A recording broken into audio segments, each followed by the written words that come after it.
어제 있었던 이진숙 후보자의 인사청문회 내용부터 살펴봐 드리겠습니다. 논문 표절과 관련해서는 절대 아니다라는 버티기에 일단 돌입했습니다. 화면 보시죠. 이 노란선이 있는 것이 김건희 석사 학위 논문의 이 프로테이지입니다. 우리 이진숙 후보자님은 52%, 56% 이거 해도 너무한 거 아닙니까? 저 카피킬러 결과물을 저도 봤습니다만 사실과 많이 다릅니다. 돌려서 그냥 나오는 거를 신뢰할 수 없습니다. 김건희 여사의 멤버 유지처럼 오타까지 똑같이 했다. 역고가를 초래하고인데 아인데 레로 해서 초래하고 오타까지 갔다. 오타는 제가 그거는 챙겼어야 되고 꼼꼼히 체크했어야 되는데 진심으로 숭고하게 생각합니다. 본인이 직접 실험을 하셨다 이런 뜻이세요? 그 과정은 학생들이 주로 수행을 했습니다. 당연히 이 학생들이 연구 노트를 쓰고요. 본인이 일 저자를 하는 것은 지나친 욕심을 낸 것이고 학생들의 그럼 학위가 취소되어야 된다는 얘기냐? 연구를 기획하고 모든 실험 환경을 조성하고 방법론을 모두 계획을 해서 단지 실험을 하는 구체적인 내용들에 대해서 제자가 손발이 돼서 도와준 겁니다. 카피킬러 결과는 받아들일 수 없고 신뢰할 수 없다. 그리고 오타는 미안하다, 송구스럽게 생각한다. 그리고 제1저자는 당연히 자기가 돼야 된다. 제자들은 그냥 간단한 실험에 본인의 손발이 되어줬을 뿐이다 라고 해명을 했습니다. 김상희 평론가님, 네. 어떻게 보셨습니까? 글쎄요, 뭐 사실 제 와이프가 국립대 이공계 교수잖아요. 그래가지고 많이 물어봤어요. 네. 답에 대해서. 근데 제 와이프의 답과는 일치하는 게 거의 없더라고요. 네, 일단은 카피킬러와 관련해서도 네. 그 실험 방법, 그러니까 재료와 방법 부분이 들어가면 표절률이 올라가는 게 맞습니다. 네. 그래서 뭐 한 20%를 상회한다 그러더라고요. 그렇지만 재료와 방법 이 부분을 빼면 네. 빼고 돌린대요. 그러니까 빼고 돌리면 10% 미만으로 떨어지는 게 맞는 것이다. 그리고 그 부분이 들어가도 올라가는 비율은 한 20%나 20몇 프로 정도 나오지 50%까지 나오지는 않는다. 이렇게 네. 좀 하는 얘기를 들었고요. 뭐 그게 뭐 정답인지 아닌지는 모르겠습니다. 그리고 이제 1저자, 2저자 부분도 네. 그 교신저자라고 한다 하더라고요. 보통은 그렇게 많이 한다 하더라고요. 그 교신저자는 책임자래요, 책임자. 그렇죠. 그렇기 때문에 당연히 교수가 2저자로 들어가는 게 맞고 1저자까지 만약에 들어간다고 한다면 사실은 학생은 한 게 없는 거다라는 저 김민전 의원의 말이 네. 맞는 얘기다 이런 얘기를 하더라고요. 네. 그래서 뭐 모르겠습니다. 좀 제가 가장 가까운 사람이 그렇게 얘기를 하다 보니 저는 저 답변에 좀 신뢰를 하기가 좀 어려웠다. 개인적으로 그렇게 좀 말씀을 드립니다. 이진숙 후보자의 주장에 대해서 전혀 신뢰할 수 없다. 정관희 대변인 어떻습니까?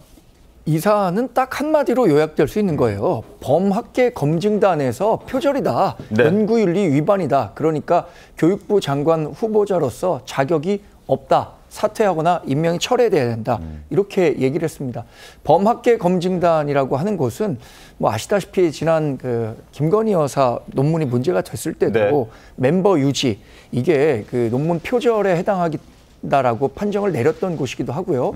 그에 따라서 사실 지금 김건희 여사 논문은 석사학위 논문은 이미 철회가 됐고 네. 박사학위 철회도 지금 진행이 되고 있는 중이죠. 맞습니다. 지금 문제는 김건희 여사가 일으킨 문제보다 훨씬 더 크다는 것은 모든 국민들이 공감하고 계실 겁니다. 이진숙 후보자가 교육행정을 총괄해야 하는 분이고요. 그 대학 교수들이 쓰는 논문에 대한 연구 윤리를 직접 현장에서 집행해야 하는 기관의 수장이 되는 거예요. 네. 근데 본인의 문제에 대해서 이렇게 엄격하지 못한 잣대를 갖고 있다면 다른 사람들이 어떻게 그것에 대한 존중을 할 수 있겠습니까? 네. 또 하나 인사청문회 과정에서 본인이 이런 카피가 아니다, 또 뭐 이공계라는 특성이 있다 이런 얘기를 했는데 청문회 중간중간에 실제 이 일선에서 활동하는 이공계 교수님들 네. 이런 분들이 다 그 국민의힘에 제보하고 있다는 거 아닙니까? 그것은 사실과 다르다고. 내가 바보냐 뭐 이런 얘기까지 김민전 의원에게는 제공됐다라는 얘기도 있습니다. 자, 제자 논문을 가로챈 의혹과 관련해서 비판의 목소리도 상당히 많죠. 어제 뭐 여야 막론하고 그 부분에 대해서 지적들이 나왔는데 이진숙 후보자는 이 이공계라는 이 학계를 전혀 이해하지 못한 그런 주장이고 기여도에 따라서 저자를 정하는 것인데 자기가 가장 많이 기여했으니 제일 저자가 되는 것은 당연하다라고 주장합니다. 근데 다른 교수들의 의견들은 어떨까요? 전혀 그렇지가 않습니다. 학위 논문을 동일 또는 거의 그대로 학술지 논문으로 전환할 경우 학위 논문을 쓴 학생이 제일 저자가 되고 지도 교수는 공동 저자가 되는 것이 적절하다라는 의견이 지배적인 겁니다. 그리고 지금 저런 식으로 이진숙 후보자의 얘기처럼 함께 공동으로 연구를 하고 실험을 하고 거기에 대해서 가장 많이 기여한 사람이 제일 저자가 되고 나머지 사람들은 2저자, 3저자로 빠지게 된다면 교수 아닌 사람이 어떻게 제일 저자가 될 수 있겠냐라는 그런 지적도 나오고 있고 그리고 다 돌렸을 수 있다면 만약에 돌렸을 수 있다면 그 하나의 논문을 가지고 이 사람도 쓰고 저 사람도 쓰고 또 다른 사람도 쓰고 그게 말이 되느냐라는 의견도 함께 나오고 있습니다. 그리고 또 하나 기여도를 고려해서 1저자를 결정한다라고 주장을 하고 있는데 범학계 검증단에서는 전혀 다른 얘기를 하고 있습니다. 화면 함께 보시죠. 교수가 제일 저자로 써버리면 어떻게 보면 제자는 그 논문을 자기가 쓰지 않았다고 자백하는 셈이 된다. 그 논문을 가지고 박사학위, 학위를 땄던 그 제자는 학위가 취소될 수도 있다라는 이야기입니다. 양진 변호사는 어떻게 보셨습니까?